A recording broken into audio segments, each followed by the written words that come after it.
Good morning.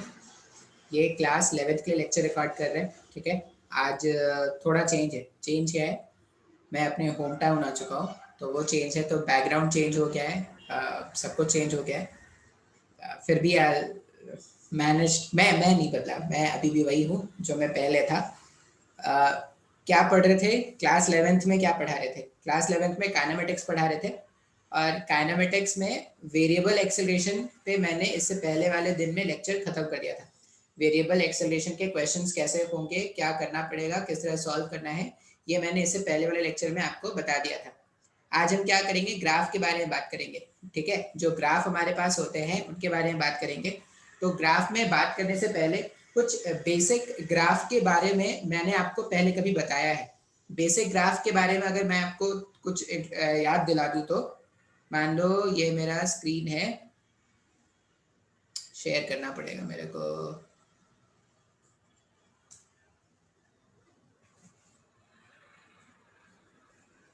कहाँ गया sharing screen? ये ये थोड़ा नॉइज़ का डिस्टरबेंस हो सकता है क्योंकि मेरा घर के पास में हाईवे है, तो आना जाना गाड़ियों का लगा रहता है। फिर भी हम देखो, मैंने अभी रूम, दरवाजे, कवाड़ी, कुंडे सब बंद करके रखे। कुंडी ना खड़काओ राजा, सीधा अंदर आओ राजा, सब मैंने बंद करके रखे हैं भाई साहब। अब स्टार्ट करते हैं। तो बेसिक ग्राफ के बारे में अगर मैं आपको बताऊं,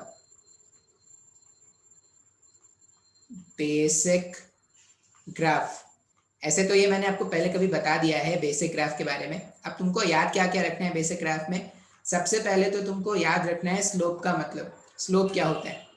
तो स्लोप का मैंने डेफिनेशन बताया था कि अगर मेरे पास कोऑर्डिनेट सिस्टम है, इस तरह से मेरे पास कोऑर्डिनेट सिस्टम है और कोई भी गिवन लाइन एक्स के पॉजिटिव से जो एंगल फॉर्म करता था, कोई भी गिवन लाइन एक्स के पॉजिटिव से जो एंगल फॉर्म करता था, इसे बोलते थे थीटा या इंक्लिनेशन, ठीक है।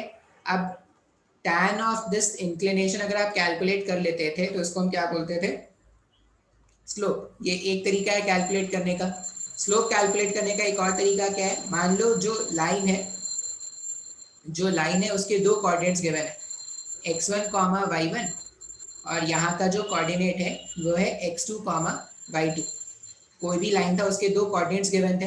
अब अगर आप इस गिवन लाइन में आपको स्लोप कैलकुलेट करना है तो स्लोप m का मतलब क्या होता है? m से रिप्रेजेंट करते थे स्लोप को। m का मतलब होता था y2 minus y1 divided by x2 minus x1। y2 और y1 का सब्ट्रैक्शन और x2 और x1 का सब्ट्रैक्शन का जो रेशियो होता था वो स्लोप होता था। या मैंने आपको क्या बताया था कि अगर आपको लाइन का इक्वेशन पता है, स्ट्रेट लाइन का इक्वेशन कैसा होता है? y equals to mx plus c के जैसा होता है। जो स्ट्रेट लाइन है, स्ट्रेट लाइन का इक्वेशन है y equals to mx plus c का। अब यहाँ पर अगर आप dy अपॉन dx कैलकुलेट कर लोगे, dy अपॉन dx, अगर मैं ये dy अपॉन dx का वैल्यू कैलकुलेट करूं तो यहाँ पे क्या हो जाएगा? यहाँ पे आ जाएगा d upon dx of mx plus c। अब इसको अगर मैं सिंप्लीफाई कर दूंगा ना तो dy अपॉन dx, इसका वैल्यू क्या? देखो c तो कांस्टेंट है, कांस्टेंट का डिफरेंशिएशन जीरो होता है, लिखने में कोई सेंस नहीं है। d upon dx of m into x, m constant है, बाहर निकाल दिया जाए अगर तो यहाँ पर आ जाएगा d upon dx of x। अब d upon dx of x का वैल्यू क्या होता है? ये होता है हमारे पास 1। इसका मतलब जब हमने पूरा सिंप्लीफाई किया तो dy अपॉन dx का वैल्यू m के इक्वल आ गया, जो क्या है? स्लोप के बराबर आ गया। अब इस चैप्टर में ना इस वाले पॉइंट का बहुत यूज है। इस चैप्टर में ये जो पॉइंट है इसका बहुत यूज है। क्या? जब भी कोई स्ट्रेट लाइन का इक्वेशन लिखे, मान लो मैं बोल रहा हूँ कि आपको एक v वर्सेस t का रिलेशन दिख रहा है। कैसा रिलेशन है? v equals to 3t plus 2, ठीक है। आपको एक इस तरह का रिलेशन दे रखा गया है, v equals to 3t plus 2। अब यहां से अगर आप dv अपॉन dt कैलकुलेट कर लेते हो, dv अपॉन dt, अगर आप यहां से dv अपॉन dt कैलकुलेट करोगे तो 3t का डिफरेंशिएशन 3 हो जाएगा, कांस्टेंट 2 है, 2 का डिफरेंशिएशन 0 होता है। अच्छा, ये dv अपॉन dt क्या होता है? एक्सेलरेशन होता है क्या? तो एक्सेलरेशन का वैल्यू 3 आ गया ना। अच्छा, मैं ऐसा भी बोल, ये dv अपॉन dt जो है, अगर v और t में रिलेशन गिवन है, अगर v और t में रिलेशन गिवन है और मैंने अगर dv अपॉन dt कैलकुलेट किया है, इसका मतलब मैंने क्या किया है, ये जो vt ग्राफ है उसका स्लोप कैलकुलेट कर रहे हैं क्या। ये मैं एक जस्ट एग्जांपल दे रहा हूँ, मैं इसको पूरे डिटेल में आपको बताऊंगा अभी। मैंने ऐसा बोला कि मेरे पास dt ग्राफ था, तो कुछ तो ऐसा एक इक्वेशन दे रखा है। अब dv अपॉन dt या तो एक्सेलरेशन बोल लो या v और t में रिलेशन गिवन है, मैंने dv अपॉन dt कैलकुलेट कर लिया, अगर इसका मतलब क्या होगा, मैंने स्लोप कैलकुलेट कर लिया। तो मैं ऐसा बोल सकता हूँ ना कि स्लोप ऑफ vt ग्राफ, जो vt ग्राफ है, vt ग्राफ का स्लोप क्या होता है, एक्सेलरेशन के इक्वल होता है, मैं ऐसा बोल सकता हूँ। तो यहाँ से हमने क्या किया, एक्सेलरेशन का वैल्यू कैलकुलेट कर लिया 3 मीटर पर सेकेंड स्क्वायर। तो इस तरह से हम क्या करेंगे, कुछ इंफॉर्मेशन कलेक्ट करेंगे अपने गिवन ग्राफ को देखकर। अच्छा, ये मेरे पास स्ट्रेट लाइन का ग्राफ हो गया। स्ट्रेट लाइन के ग्राफ में याद क्या क्या रखना है कि स्ट्रेट लाइन का जो ग्राफ है उसका जनरल इक्वेशन है y equals to mx plus c का, और इसका जो स्लोप होता है, स्लोप का कैलकुलेशन कर देंगे dy अपॉन dx से। कभी भी y और x में रिलेशन गिवन है, ये मैंने उस समय भी नोट लिखाया था, कभी भी y और x में अगर रिलेशन गिवन है और आपको स्लोप कैलकुलेट करना है, आप सिंपली क्या कर लो, dy बाई dx कैलकुलेट कर लो, जो आएगा वो क्या हो जाएगा, ग्राफ का स्लोप हो जाएगा। फिर हमने बात किया था पैराबोलिक ग्राफ।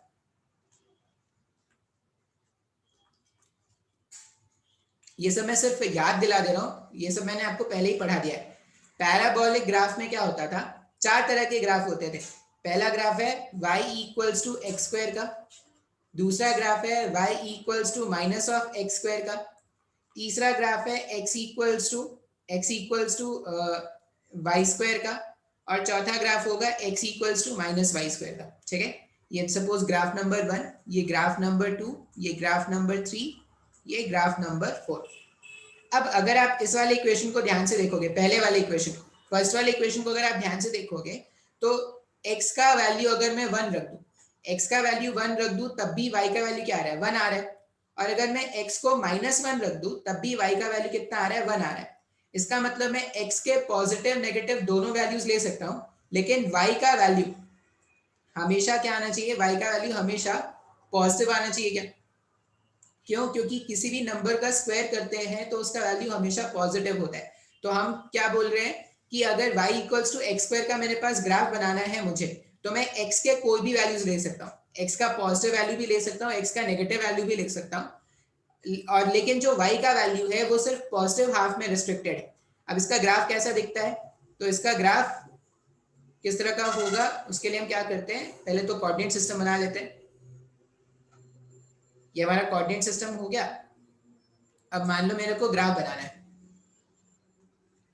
तो ये जो ग्राफ होगा, ग्राफ कैसे दिखेगा,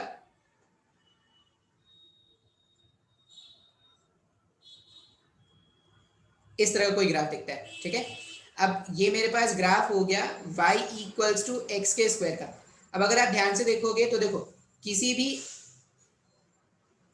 भी एक पर्टिकुलर y के लिए, किसी भी एक पर्टिकुलर y के लिए आपके पास x के दो वैल्यूज आएंगे, एक पॉजिटिव वैल्यू और एक नेगेटिव वैल्यू। तो यहाँ पर इसी तरह ग्राफ था ना, अगर y का वैल्यू -1 लेते तभी मेरे पास ग्राफ पॉजिटिव आता, और अगर y का वैल्यू +1 लेते तभी y का वैल्यू क्या होता, पॉजिटिव आता। बात समझ में आ रहा है। अच्छा, अगर मेरे को ग्राफ प्लॉट करना है y equals to minus x square का, मान लो मैं कलर चेंज कर दूं, रेड कलर से बना रहा हूं मैं, y equals to minus x square का अगर मेरे को ग्राफ बनाना है, तो y equals to minus x square का ग्राफ कैसे बनाएंगे, तो माइनस एक्स स्क्वायर का मतलब हो गया, देखो एक्स स्क्वायर तो हमेशा पॉजिटिव है, ये टर्म अगर हमेशा पॉजिटिव है, पॉजिटिव नंबर में अगर आपने -1 मल्टीप्लाई कर दिया तो वो हमेशा के लिए नेगेटिव हो जाएगा। क्या, तो y equals to minus x square का जब भी ग्राफ प्लॉट करने को बोला जाए तो y का वैल्यू जो होगा वो हमेशा नेगेटिव होगा। तो y equals to minus of x square का ग्राफ जो होगा वो कुछ तो इस तरह का दिखेगा, y equals to minus of x square का जो ग्राफ है वो कुछ तो इस तरह का दिखेगा। तो ये मेरे पास क्या हो गया, y equals to x square का ग्राफ माइनस के साथ मैंने बना दिया। अब यहाँ पर x का वैल्यू अगर मैं 0 रखता है ना, तो y भी 0 होता, इसलिए मैं ग्राफ को हमेशा ओरिजिन से पास करा रहा हूँ। ठीक है, मैं शिफ्टिंग भी बता दूंगा इसी में। मान लो मुझे x equals to y square का ग्राफ बनाना है, फिर से colour change, x equals to y square में इसका मतलब क्या हो गया, मैं y के पॉजिटिव नेगेटिव दोनों वैल्यूज अज्यूम कर सकता हूँ, लेकिन x का वैल्यू मुझे हमेशा क्या रखना पड़ेगा, x का वैल्यू मुझे हमेशा पॉजिटिव रखना पड़ेगा। क्या, तो ये जो ग्राफ है, देखो ये y equals to x square मैंने बताया था भीख मांगता हुआ पैराबोला, और y equals to minus x square मैंने बताया था दान देता हुआ पैराबोला। ठीक है, तो ये भीख मांगता पैराबोला, ये दान देता पैराबोला। अब x equals to y square, जो थर्ड ग्राफ है उसमें हमें x का वैल्यू पॉजिटिव रखना है और y के वैल्यूज प्लस माइनस दोनों में कुछ भी हो सकते हैं। तो ग्राफ कुछ तो इस तरह का बनेगा ग्राफ, ठीक है, कुछ तो इस तरह ग्राफ बनेगा y x equals to y square का। अच्छा, और लास्ट में अगर मैं बात करूं, लास्ट में मेरे को ग्राफ प्लॉट करना है x equals to minus y square का। अगर x equals to minus y square का ग्राफ प्लॉट करना है तो आप y के जिसका भी स्क्वायर होता है आप उसके पॉजिटिव नेगेटिव दोनों वैल्यूज रख सकते हो, और जिसमें अब जो भी बिना स्क्वायर का होगा, जो भी लीनियर टर्म होगा, उसका वैल्यू आपको देखना है कि पॉजिटिव आ रहा है नेगेटिव आ रहा है। जैसे x equals to minus y square में वाई स्क्वायर तो हमेशा पॉजिटिव है, वाई स्क्वायर अगर हमेशा पॉजिटिव है, आपने माइनस मल्टीप्लाई कर दिया, इसका मतलब क्या हो जाएगा, x equals to minus y square में जो ग्राफ होगा वो हमेशा x के नेगेटिव की तरफ खुला रहेगा। तो x equals to minus y square का ग्राफ जो है वो कुछ तो इस तरह का ग्राफ होगा, ठीक है। ये फोर्थ ग्राफ हो गया x equals to minus y square का। ये सारे ग्राफ मैंने आपको पहले भी बनवाए थे। ये ग्राफ अगर थोड़ा अच्छा बनाता ना मैं, ये ग्राफ अगर मैं थोड़ा अच्छा बना दूं तो ये तुम्हारे दीपावली का, ये दिवाली का तुम्हारे रंगोली का डिजाइन बन जाएगा। इस तरह से आप क्या कर सकते हो, पढ़ाई की पढ़ाई भी हो जाएगी और घर का भी डेकोरेशन हो जाएगा। वो घर वाले जो आपको समझते थे एकदम निकम्मे, इस बार उनको पैराबोला रंगोली बना के देना, ठीक है, घर वाले भी खुश हो जाएंगे। पैराबोला रंगोली, बच्चा पढ़ भी रहा है, बच्चा रंगोली भी बना रहा है।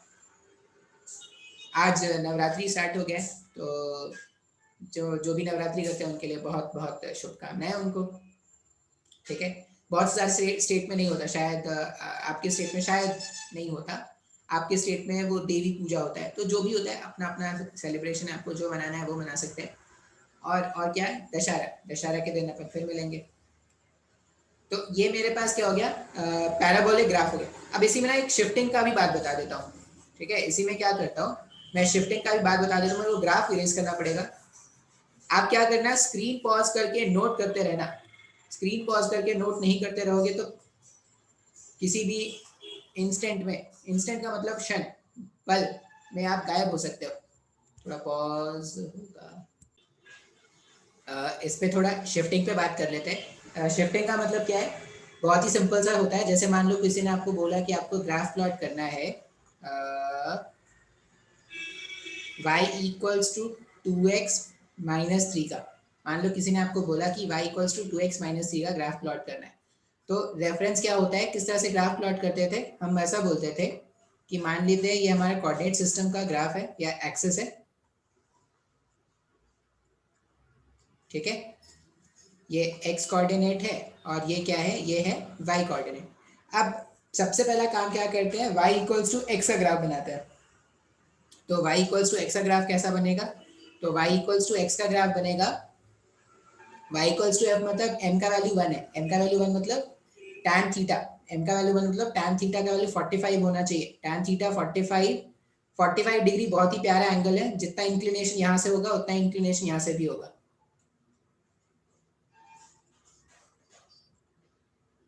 इस तरह का कुछ लाइन होता है हमारे पास y इक्वल्स टू x का। अब यहाँ पर अगर देखोगे तो मैंने ये किसका इक्वेशन बनाया है, ये मैंने इक्वेशन बनाया था y इक्वल्स टू x। अब अगर मेरे को किसी ने बोला होता कि y equals to 2 times of x का इक्वेशन बनाओ, तो यहाँ पर स्लोप का वैल्यू क्या हो गया, बढ़ गया ना। अब हम क्या जानते हैं, जब भी स्लोप पॉजिटिव है, जितना ज्यादा इंक्लिनेशन का वैल्यू होगा, जितना ज्यादा इंक्लिनेशन का वैल्यू, उतना ज्यादा क्या होता है, स्लोप का वैल्यू होता है। तो यहाँ पर y इक्वल्स टू x में स्लोप का वैल्यू था 1, यहाँ पर स्लोप का वैल्यू हो गया 2, तो इंक्लिनेशन बढ़ाना पड़ेगा। अब इंक्लिनेशन बढ़ाने के लिए हम क्या करते हैं, कुछ इस तरह ग्राफ बना देते हैं। स्ट्रेट लाइन से बनाना चाहिए था मेरे को, ऐसा, ये इधर और ये इधर। अब ये जो है, जो मैंने ग्रीन लाइन से लाइट ग्रीन से जो बनाया है, ये किसका इक्वेशन हो गया, ये इक्वेशन हो गया y equals to 2 times of x का। अब y equals to 2 times of x का मैंने इक्वेशन बना दिया। अब मुझे y equals to 2x minus 3 के लिए क्या करना पड़ेगा, ये माइनस 3 वाले टर्म को अगर मैं इक्वल्स टू के उधर भेज दूं, तो y प्लस 3 का वैल्यू जो है वो 2 टाइम्स ऑफ x हो गया क्या। यहाँ पर y में कुछ ऐड कर रहे हैं, अगर y में कुछ ऐड करते हैं इसका मतलब क्या होता है, ग्राफ को अगर y में शिफ्टिंग ऑफ ग्राफ में क्या बताया था, अगर आपने x में कुछ ऐड किया है तो आप ग्राफ को क्या करोगे, उतने यूनिट से पीछे ले जाओगे, ठीक है। अगर आप x पे कुछ सब्ट्रैक्ट करोगे तो ग्राफ को उतने ही यूनिट आगे ले जाओगे। अगर आपने y में कुछ ऐड किया तो ग्राफ को नीचे से शिफ्ट कर देंगे, और अगर y में कुछ सब्ट्रैक्ट किया तो ग्राफ को ऊपर ले जाएंगे। तो y + 3 = 2x। अब अगर मेरे को इसका ग्राफ बनाना है तो मैंने y में क्या किया है, y में मैंने 3 को ऐड किया है। y में 3 को ऐड करने का मतलब हो गया कि ग्राफ को मुझे 3 यूनिट शिफ्ट नीचे करना पड़ेगा।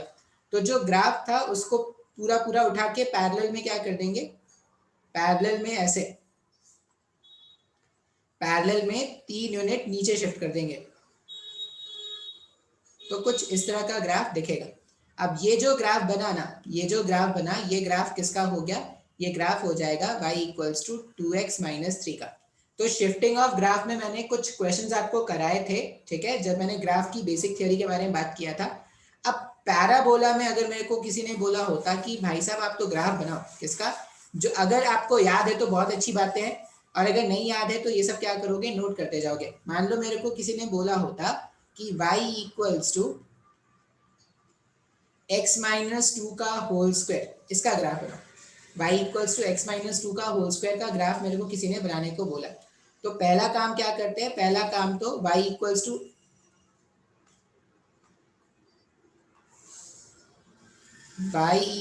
x² का ग्राफ बना देंगे। उसके लिए मैंने कोऑर्डिनेट सिस्टम बना दिया पहले, ये हमारा y एक्सिस, ये हमारा x एक्सिस। अब y = x², पहले मैं ग्राफ बना लेता हूँ y = x² का। अब x² का मतलब क्या हो गया, x के आप पॉजिटिव नेगेटिव दोनों वैल्यूज रख सकते हो, लेकिन y हमेशा क्या रखेंगे, पॉजिटिव रखेंगे। तो जो ग्राफ होगा y = x² का, यहाँ पे आपको ये डिस्टर्बेंस बहुत मिलेगा, टैराना टैराना टैराना टैराना। मेरे घर हाईवे के पास में है, तो भर भर के गाड़ियाँ जाती हैं यहाँ से।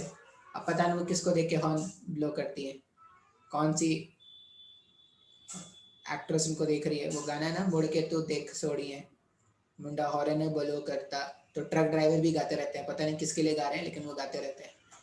अच्छा, ये y = x² का ग्राफ मैंने प्लॉट कर दिया। अब मेरे को ना y = x - 2 का ग्राफ प्लॉट करना है। तो अगर आप देखोगे तो इस वाले इक्वेशन में और इस वाले इक्वेशन में x में कुछ सब्ट्रैक्ट किया जा रहा है क्या, अगर x में कुछ सब्ट्रैक्ट किया जा रहा है, इसका मतलब क्या होगा, जो ग्राफ है उसको हम क्या कर देंगे, x में अगर x में कुछ सब्ट्रैक्ट किया तो पॉजिटिव के डायरेक्शन में शिफ्ट कर देंगे। पॉजिटिव के डायरेक्शन में अगर आप शिफ्ट करोगे ना, तो ग्राफ जो है वो 2 यूनिट आपको शिफ्ट करना पड़ेगा। तो पूरा पूरा ग्राफ को उठा के आप क्या कर दो, 2 यूनिट पैरेलल में शिफ्ट कर दो, ठीक है। मतलब ये जो कोऑर्डिनेट है वो 2,0 है। इस तरह से हम क्या करेंगे, ग्राफ प्लॉट करेंगे, तो ये हमारा आंसर हो जाएगा। ये ग्राफ है y = x - 2 के होल स्क्वायर का ग्राफ हो गया। बात समझ में आ रहा है क्या। तो इस तरह से क्या करते हैं, ग्राफ में शिफ्टिंग करते हैं। अब देखो बहुत सारे ग्राफ हैं, जितने इक्वेशन से सबके ग्राफ बनाए जा सकते हैं, लेकिन सबका ग्राफ बताना पॉसिबल नहीं है। जो कुछ इंपॉर्टेंट ग्राफ्स है ना, मैंने वो आपको बस सिखा दिया यहाँ पर, बस मैं आपको वो रिवाइज करा दे रहा हूँ।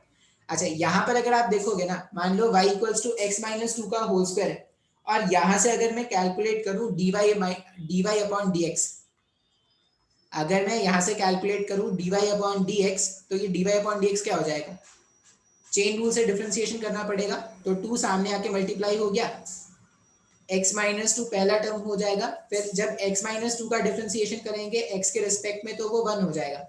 इसका मतलब यहाँ पर जो dy/dx या जो स्लोप आ रहा है, स्लोप का वैल्यू 2 टाइम्स ऑफ x - 2 आ रहा है क्या। अब अगर आप ध्यान से देखोगे तो पैराबोला एक ऐसा ग्राफ होता है जिसमें स्लोप का वैल्यू हर x के लिए चेंज हो रहा है। तुम x का वैल्यू चेंज करना स्टार्ट कर दो, x का वैल्यू चेंज करना स्टार्ट कर दोगे, स्लोप का वैल्यू चेंज होना स्टार्ट हो जाएगा। स्लोप मेरे पास आ गया 2 टाइम्स ऑफ x - 2। बात क्लियर है क्या।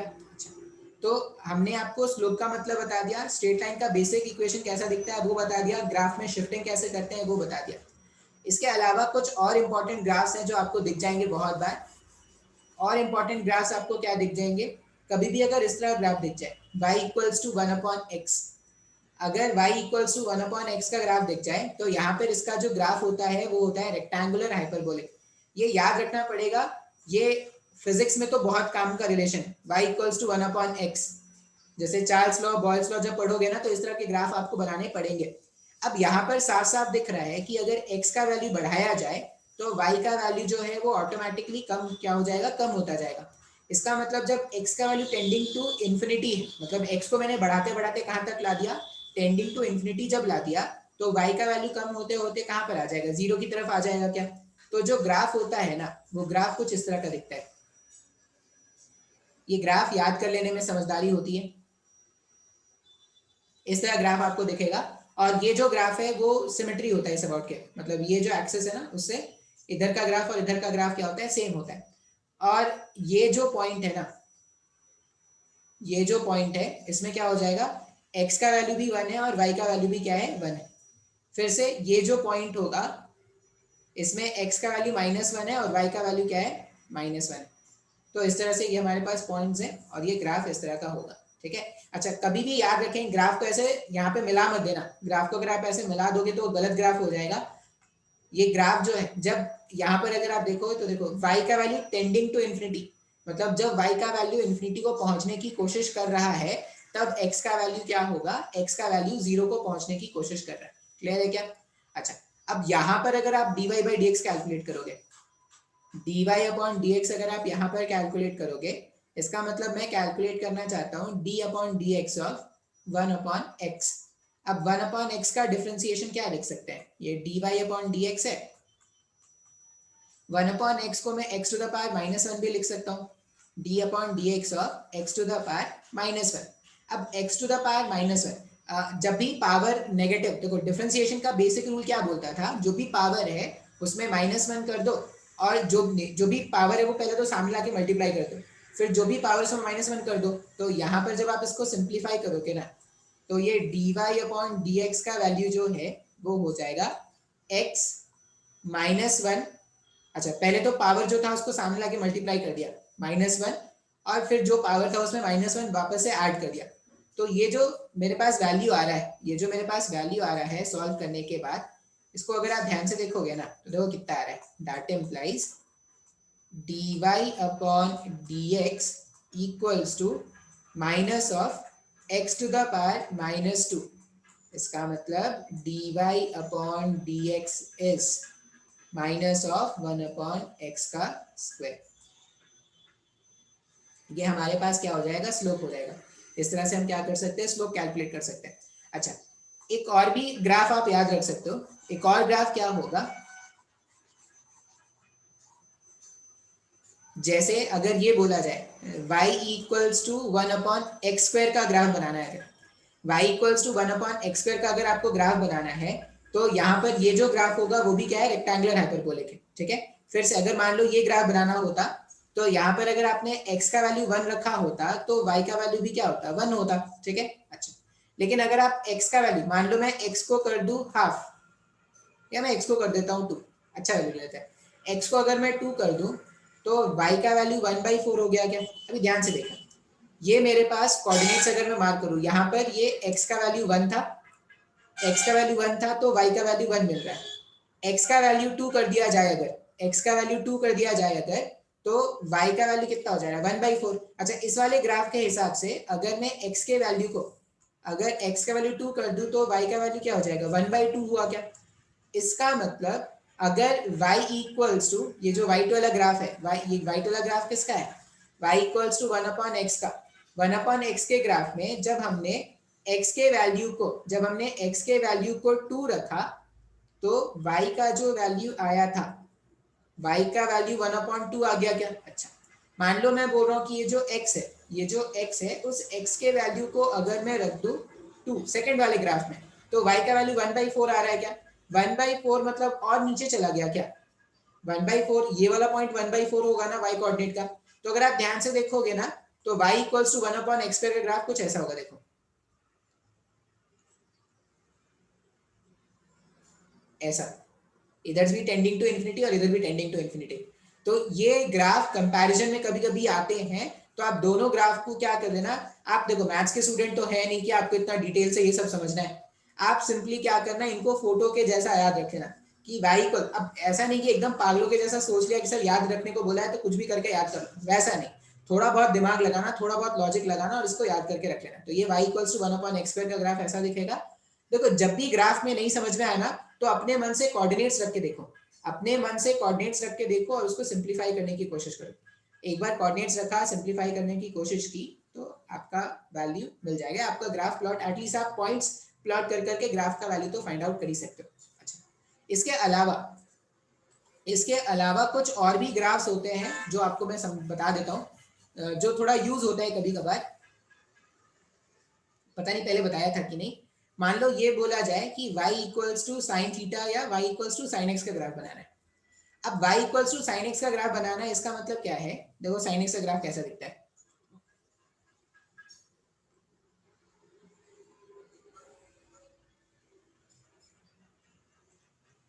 y equals to sine x का ग्राफ अगर बनाना है अपने को, तो यहाँ पर ये मेरे पास ओरिजिन हो गया, ठीक है। अच्छा, मान लो मैं x का वैल्यू 0 रखूं। अगर मैं x का वैल्यू 0 रखूं ना, x का वैल्यू 0 पर क्या हो जाएगा, y का वैल्यू भी क्या हो जाएगा, y का वैल्यू 0 हो जाएगा ना। अच्छा, मान लो मैं x का वैल्यू रख रहा हूँ π/2, π/2 मतलब 90, 90 का मतलब हो जाएगा साइन 90 का वैल्यू 1 होता है क्या, ठीक है। मान लो x का वैल्यू रखा जाए पाई, साइन पाई का मतलब हो जाएगा, साइन पाई का मतलब होता है 0, साइन 180 भी 0 होता है। फिर अगर मैंने रखा x का वैल्यू 3π/2, x का वैल्यू 3π/2 अगर रखा, तो y का वैल्यू क्या हो जाएगा, y का वैल्यू हो जाएगा -1। ये सब आप सिंप्लीफाई कर लेना, मैंने आपको सॉल्व करना तो सिखाई दिया है। और अगर आप x के प्लेस में 2π रख दोगे ना, तो साइन 2π वापस से क्या हो जाएगा, वापस से हो जाएगा 0। अब इसका ग्राफ देखो, ग्राफ कैसा दिखता है। तो ग्राफ अगर आप देखोगे तो देखो ये 0 था, यहाँ कहीं पे मान लो π/2 है, π/2 मतलब 3.14 का आधा, 1.57, ठीक है। यहाँ पर मैंने रखा π/2, यहाँ पे रख दो पाई, यहाँ पे रख दो 3π/2 और यहाँ पे रख दिया 2π, ठीक है। पाई का मतलब कितना, पाई पाई का हिसाब लेना है, पाई पाई का हिसाब लेना है, मतलब 3.14। अब जो ग्राफ दिखेगा ना, तो ग्राफ ऐसा दिखेगा, रेड 0 से π/2 एंगल के लिए, 0 से π/2 एंगल के लिए अगर आप देखोगे तो साइन का वैल्यू क्या होता है ना, इंक्रीज होता है। आप नोटिस कर सकते हो, जैसे sine 0 0, sine 30 half, sine 45 1/√2, sine 60 √3/2। तो साइन का वैल्यू कंटिन्यूअसली क्या हो रहा है, इंक्रीज होता जा रहा है। फिर π/2 से पाई तक में साइन का वैल्यू जो है वो कंटिन्यूअसली डिक्रीज होता है। ये सब मैंने आपको सिखा दिया है, ठीक है।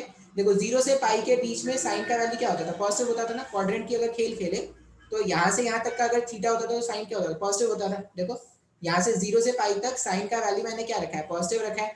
उसके बाद जब वो 180 से 370 के बीच में होता है, 180 से 360 के बीच में होता है, तो साइन का वैल्यू नेगेटिव होता है क्या। तो जो ग्राफ है ना वो कुछ इस तरह का दिखता है, ठीक है। ये साइन का ग्राफ है, सांप के जैसा चलता हुआ सांप। और जैसा ग्राफ ओरिजिन से आगे है, उतना ही वैसा ही ग्राफ ओरिजिन से पीछे भी है।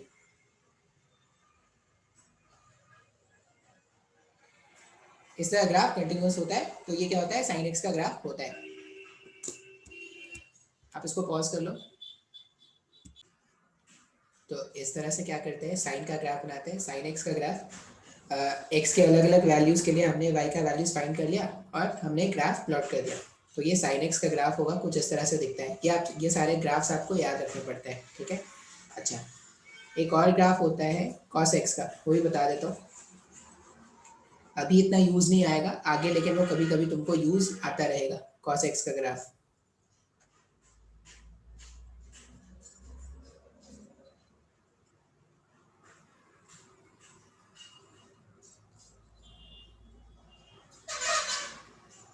अब पहले तो क्या करते हैं ना, कॉस के अलग अलग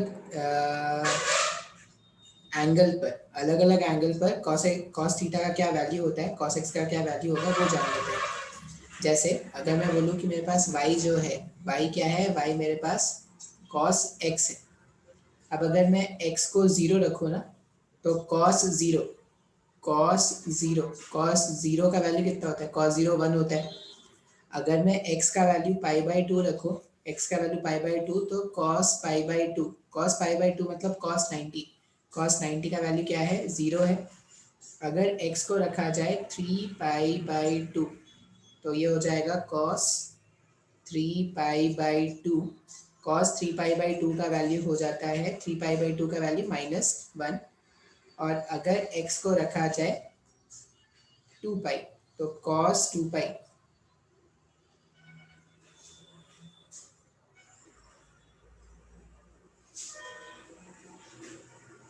तो यहाँ पे कुछ मिस हो गया क्या, पाई है, ये कॉस पाई का वैल्यू है, कॉस पाई होता है -1।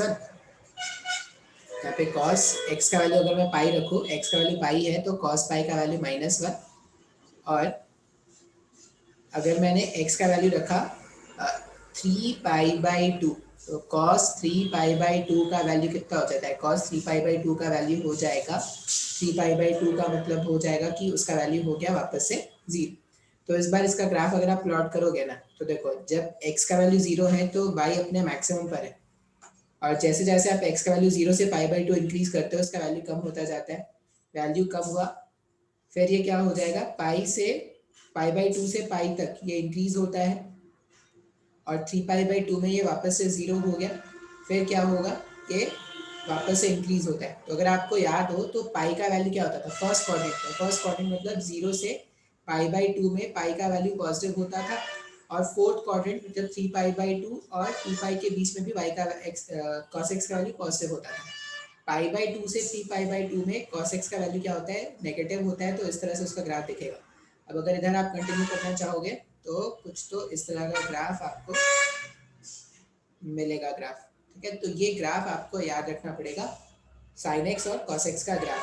अच्छा, अब इतना बेसिक ग्राफ अगर हम जानते हैं, इतना बेसिक ग्राफ अगर हम जानते हैं तो हमें दो बातें और याद रखना पड़ेगा, जिसमें से पहला बात है, कभी भी y अगर as a function of x given, y as a function of x अगर गिवन है और हमने कैलकुलेट किया कभी भी dy/dx, अगर हमने कैलकुलेट किया है dy/dx, इसका मतलब हम क्या कर रहे हैं, हम slope of yx graph find कर रहे हैं, स्लोप ऑफ yx ग्राफ, ये मैंने आपको पहले भी बताया था, ठीक है। अच्छा, और कभी भी y as a function of x अगर गिवन है और हमने फाइंड किया integration of y dx, sorry,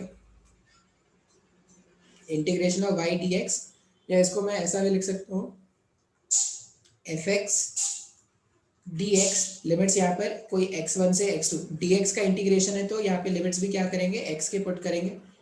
तो यहाँ पर हमने रखा, अरे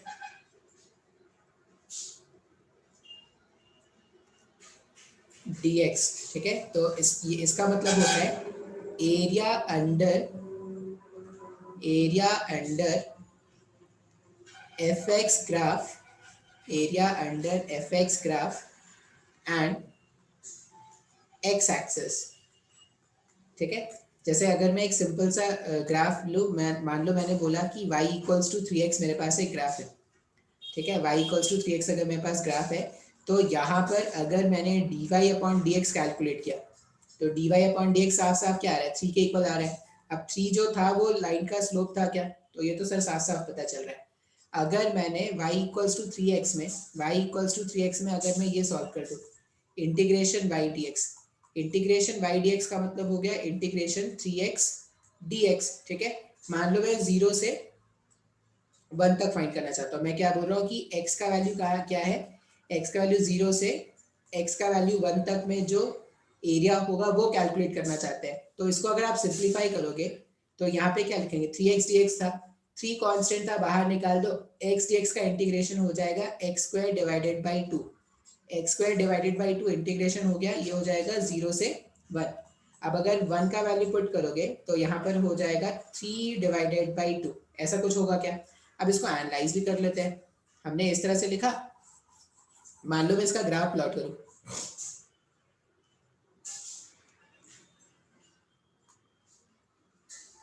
मान लो ये मेरे कोऑर्डिनेट सिस्टम है, मेरे दो अनमोल कोऑर्डिनेट सिस्टम, मेरे दो अनमोल एक्सिस, ये अनमोल एक्सिस का नाम मान लेते हैं y,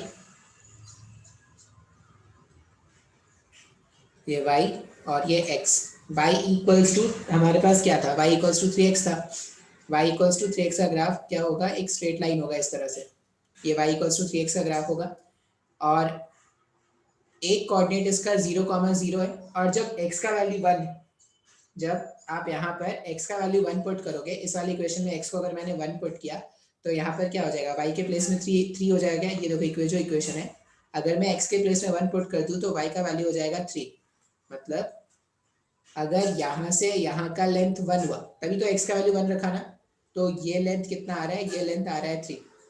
अब मुझे क्या पता है कि जब मैंने इंटीग्रेशन किया है, इसका मतलब मैंने एरिया अंडर द ग्राफ ढूंढा है, तो ये जो एरिया होगा, ये जो एरिया होगा वही एरिया अंडर द ग्राफ हुआ क्या। अब इसको अगर आप सिंप्लीफाई करते हो तो एरिया ऑफ ट्रायंगल जो है वो होता है हाफ, बेस का वैल्यू है 1 और हाइट का वैल्यू है 3। सॉल्व करने पर 3/2 आया क्या, यही तो आंसर लेके आना था। इसका मतलब क्या है, जब भी मेरे पास y as a function of x given है और मैंने area under the graph calculate किया, या area under the graph calculate करना है, तो इंटीग्रेशन y dx सॉल्व कर लेंगे तो एरिया अंडर द ग्राफ मिल जाएगा क्या। अब ये सारी बातें जो है, जो मैंने ग्राफ में आपको बताई है, ये रिविजन के जैसा था, वो सारी बातें आपको क्या करना है, अभी यूज करना पड़ेगा, ठीक है। तो हम एक एक करके क्या करते हैं, सारे ग्राफ्स पे बात करना स्टार्ट करते हैं। 2 लेक्चर्स होते हैं जनरली।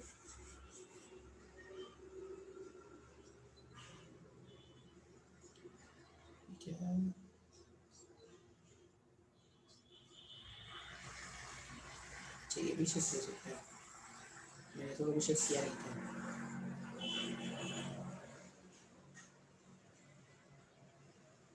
कोई नहीं। हाँ, अब सबसे पहले मैं बात करता हूँ, सबसे पहले मैं लिख रहा हूँ position versus time, position versus time graph. Position versus time graph का मतलब होगा कि मान लो मेरे पास एक ग्राफ है ऐसा,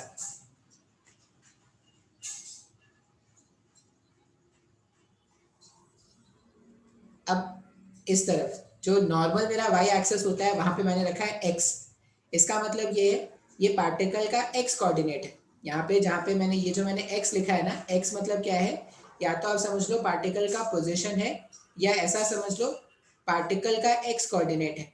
पार्टिकल का x कोऑर्डिनेट, ठीक है, पार्टिकल का x कोऑर्डिनेट है। और यहाँ पे क्या रख देते हैं, यहाँ पे रख देते हैं टाइम। अब अगर मैं बोलूं कि मेरे पास एक इक्वेशन गिवन है, कुछ तो इस तरह का इक्वेशन गिवन है, ऐसा मतलब ग्राफ गिवन था कुछ तो इस तरह का। अब ये x और t का ग्राफ इस तरह से गिवन है।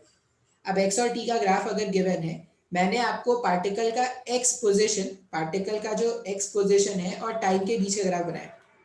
अब यहाँ पर सबसे बड़ा कंफ्यूजन क्या होता है ना, आदमी को, इंसान को ऐसा लगता है कि पोजीशन वर्सेस टाइम का ग्राफ इस तरह से गिवन है, मतलब पार्टिकल जो है, particle is moving, particle is moving in a curved path। ये गलत सोचना है। पार्टिकल इज मूविंग, अगर मैंने बोला कि पोजीशन वर्सेस टाइम ग्राफ इस तरह का कुछ दिख रहा है, इसका मतलब ये लिख देंगे कि particle is moving in curve path. ये गलत सोचना है। कैसे, देखो, मान लो मैं बोलूं कि मेरे पास x का वैल्यू जो है ना, x जो है, x इक्वल्स टू गिवन था मेरे पास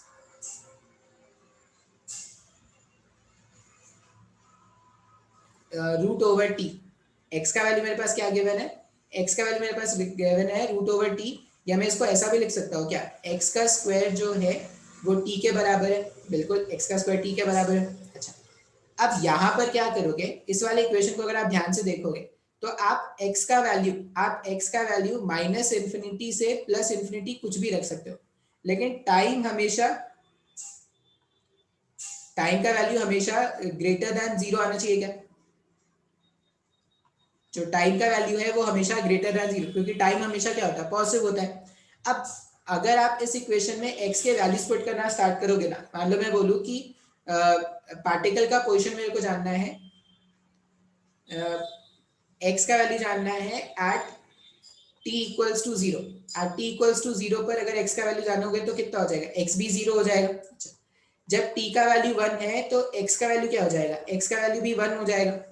जब t का वैल्यू 2 हो गया तो x का वैल्यू क्या हो गया, x का वैल्यू √2 हो गया। अब तुम t का ना कोई भी पॉजिटिव वैल्यू रख दो, तुम t का कोई भी पॉजिटिव वैल्यू रख दो, तुम्हें हमेशा x कोऑर्डिनेट मिलेगा क्या, हमेशा x कोऑर्डिनेट का वैल्यू मिलेगा। इसका मतलब क्या हुआ, आप ये स्क्रीन पॉज करके लिख लेना, ठीक है।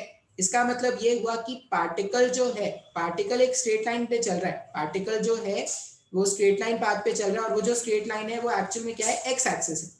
पार्टिकल का देखो पहले कोऑर्डिनेट कितना था, t इक्वल्स टू 0 में पार्टिकल 0 वाले मार्क पे था, फिर t इक्वल्स टू 1 पे पार्टिकल यहाँ पर आया, फिर t इक्वल्स टू 2 वाले मार्क पे पार्टिकल √2 वाले पोजीशन पर आया, फिर t इक्वल्स टू अगर 3 पुट कर देते तो √3 वाले मार्क पर आ जाता।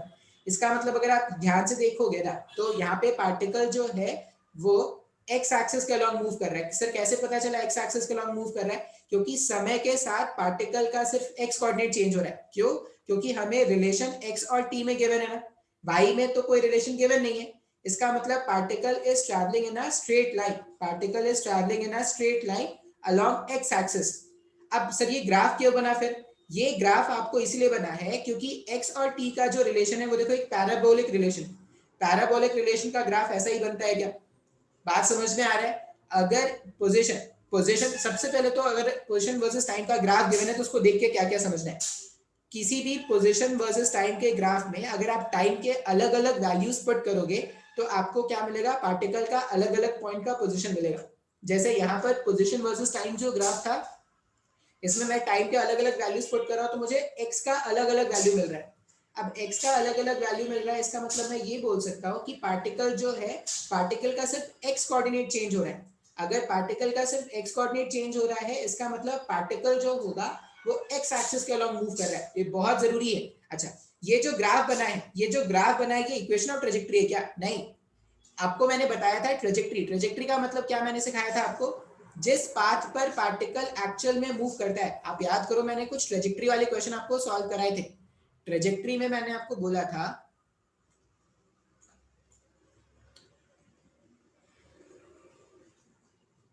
ट्रेजेक्टरी में मैंने आपको क्या बताया था? जिस पाथ पर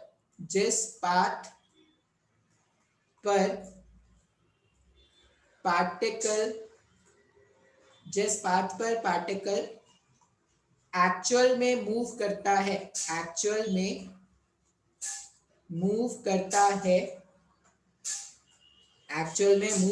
है उसे ट्रेजेक्टरी कहते हैं, उसे ट्रेजेक्टरी कहते हैं। और उस ट्रेजेक्टरी का जो इक्वेशन होता है, और उस ट्रेजेक्टरी का जो इक्वेशन होता है, इक्वेशन कैसा होता है? तो इक्वेशन होता है एक्स वाई ग्राफ। इक्वेशन जो होता है एक्स वाई ग्राफ होता है उसे हम क्या कहते हैं? इक्वेशन ऑफ ट्रेजेक्टरी कहते हैं। एक्स और टी में रिलेशन, मैंने आपको एक क्वेश्चन उसमें हमने क्या पढ़ा था? प्रोजेक्टाइल में भी इक्वेशन ऑफ ट्रेजेक्टरी जब मैंने आपको डिराइव करके दिया था तो वो ऐसा आया था, y equals to x tan theta minus of half g x square upon half g x square upon u square cos square theta, ऐसे कुछ आया था ना। तो जब भी y और x में रिलेशन गिवन है तो वो इक्वेशन ऑफ ट्रेजेक्टरी है। अब y और x में रिलेशन जैसा होता है, जैसे यहाँ पर x और t में जो रिलेशन है वो पोजीशन और टाइम का रिलेशन, पोजीशन और टाइम का रिलेशन मतलब किसी भी गिवन टाइम पर पार्टिकल का क्या पोजीशन होगा, इन दोनों के बीच में रिलेशन। लेकिन अगर ग्राफ ऐसा होता ना, मान लो ग्राफ इस तरह का गिवन होता, बोलते हैं कि जो ग्राफ है वो वाई एक्स ग्राफ गिवन है। ये सब बातें ना एकदम याद रख लेना है, ठीक है? ये सब बातें लोगों को बहुत ज्यादा कंफ्यूज करती है। मान लेते हैं ये वाई एक्सिस है और ये क्या है? एक्स एक्सिस है। अगर ये वाई एक्सिस है और ये एक्स एक्सिस है और जो पार्टिकल का ग्राफ बना, ये जो ग्राफ बना है वो कुछ इस तरह का बना है, तो ये वाई एक्स ग्राफ है। अब वाई एक्स ग्राफ अगर सर्कल दिख रहा है इसका मतलब हम क्या बोलेंगे? Particle is moving in a circular path, particle is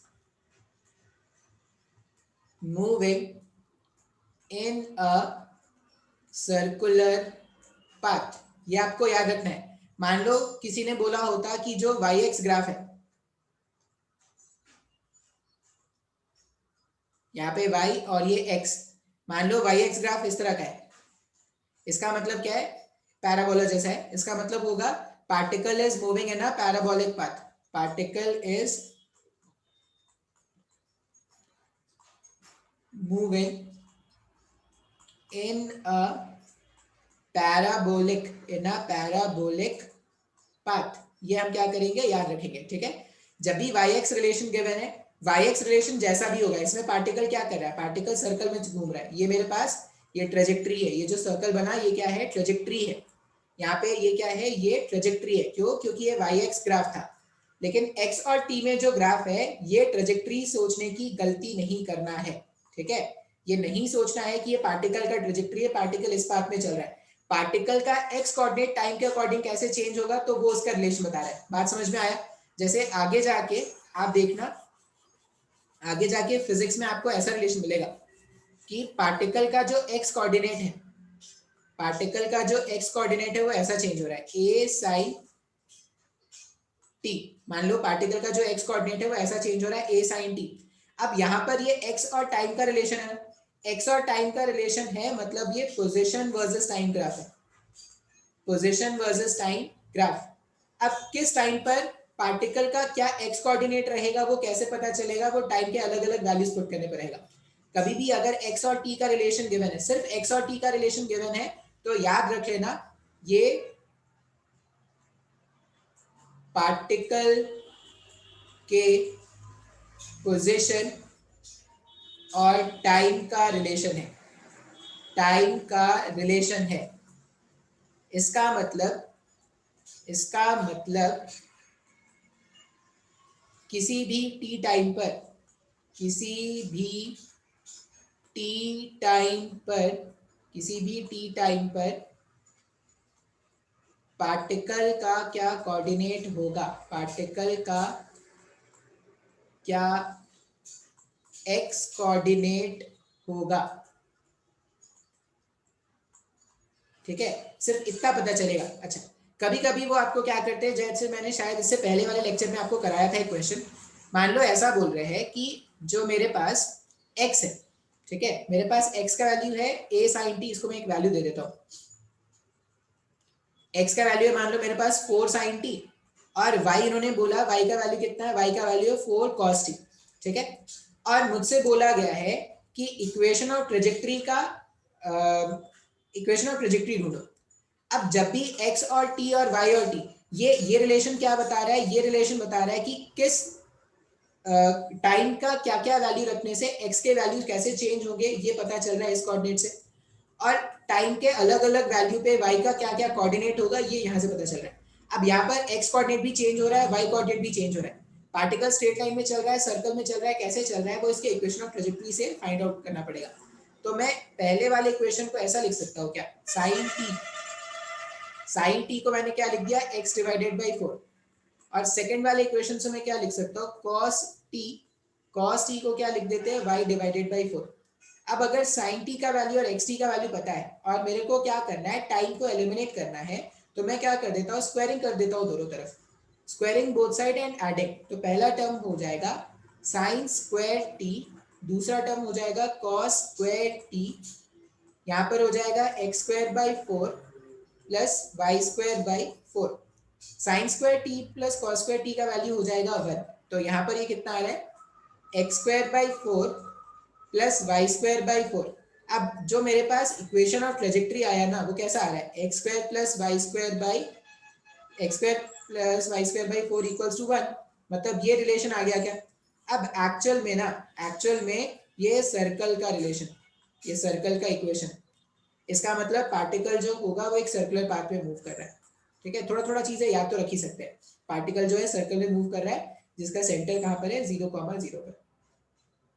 तो कभी भी अगर पोजीशन वर्सेस टाइम का ग्राफ गिवन है, पोजीशन वर्सेस टाइम के ग्राफ से अगर आपने टाइम को एलिमिनेट किया, पोजीशन वर्सेस टाइम का ग्राफ सबसे पहले तो ये नहीं बताता कि पार्टिकल किस पाथ में मूव कर रहा है। पोजीशन वर्सेस टाइम ग्राफ सिर्फ इतना बताता है आपको कि टाइम के अलग अलग वैल्यूज पे पार्टिकल का क्या अलग अलग कोऑर्डिनेट होगा। बात समझ में आया है? अच्छा, अब एक और चीज यहाँ पर कैलकुलेट कर सकते हैं, जैसे तो फिर कैसे पता चलेगा सर कि पार्टिकल किस पाथ पे मूव कर रहा है, तो उसके लिए आपको फाइंड आउट करना पड़ेगा इक्वेशन ऑफ ट्रेजेक्टरी। अगर आपने equation of trajectory find out कर लिया तो आपको पता चल जाएगा कि पार्टिकल किस पाथ पे मूव कर रहा है, ठीक है। मान लो ये बोला गया था कि x का वैल्यू है 4 sin t। अब अगर मैं दोनों तरफ टाइम के रिस्पेक्ट में डिफरेंशिएट कर दूं, dx upon dt equals to d upon dt of 4 constant है, बाहर रहने देते हैं, sin t। अब dx अपॉन dt का मतलब है जिस रेट से पार्टिकल का x कोऑर्डिनेट चेंज हो रहा है। तो जिस रेट से पार्टिकल का x कोऑर्डिनेट चेंज होता है वो होता है वेलोसिटी का x कंपोनेंट। वेलोसिटी का x कंपोनेंट हो जाएगा 4d/dt of sin t। sin t का अगर आप डिफरेंशिएशन करके रखोगे तो डिफरेंशिएशन होता है cos t। इसका मतलब कभी भी पोजीशन वर्सेस टाइम का ग्राफ अगर गिवन है, ये dx/dt मैंने क्या फाइंड किया, स्लोप फाइंड किया क्या, तो आप ये नोट लिख सकते हो। क्या नोट लिख सकते हो, जब भी पोजीशन वर्सेस टाइम का ग्राफ गिवन है, पोजीशन वर्सेस टाइम का ग्राफ गिवन है, तो पोजीशन वर्सेस टाइम के ग्राफ का स्लोप, पोजीशन वर्सेस टाइम के ग्राफ का slope velocity of the particle बताता है। वेलोसिटी ऑफ द पार्टिकल बताता, ये बताता नहीं पढ़ना है, बताता है, ठीक है। तो पोजीशन वर्सेस टाइम के ग्राफ से आपको तीन बातों का पता चल सकता है। तो किसी भी टाइम पर पार्टिकल का क्या एक्स कोऑर्डिनेट है, किसी भी टाइम पर पार्टिकल का क्या वाई कोऑर्डिनेट है। अगर एक्स और वाई का दोनों का रिलेशन टाइम के रिस्पेक्ट में गिवन तो वो निकाल सकते हो। X as a function of time t given है, y as a function of time t given है, दोनों में से टाइम टी को एलिमिनेट कर दोगे तो एक्स और वाई में जो रिलेशन आएगा वो हो जाएगा इक्वेशन ऑफ ट्रेजेक्टरी, ठीक है। और अगर x as a function of time t given है, तुमने उसको डिफरेंशिएट किया तो तुमको पार्टिकल का वेलोसिटी का एक्स कंपोनेंट पता चल जाएगा। या आप ऐसा याद रख लो कि कभी भी पोजीशन वर्सेस टाइम का ग्राफ गिवन है, आपने पोजीशन वर्सेस टाइम के ग्राफ का स्लोप फाइंड आउट कर लिया, तो स्लोप जो होगा वो क्या होगा, स्लोप पार्टिकल के वेलोसिटी के एक्स कंपोनेंट के बराबर आएगा। बात समझ में आया क्या? तो इतना क्या करते हैं, आज रहने देते हैं, नेक्स्ट वाली क्लास में फिर बताऊंगा मैं। नेक्स्ट क्लास मंडे को होगा मोस्ट प्रोबेबली, ठीक है।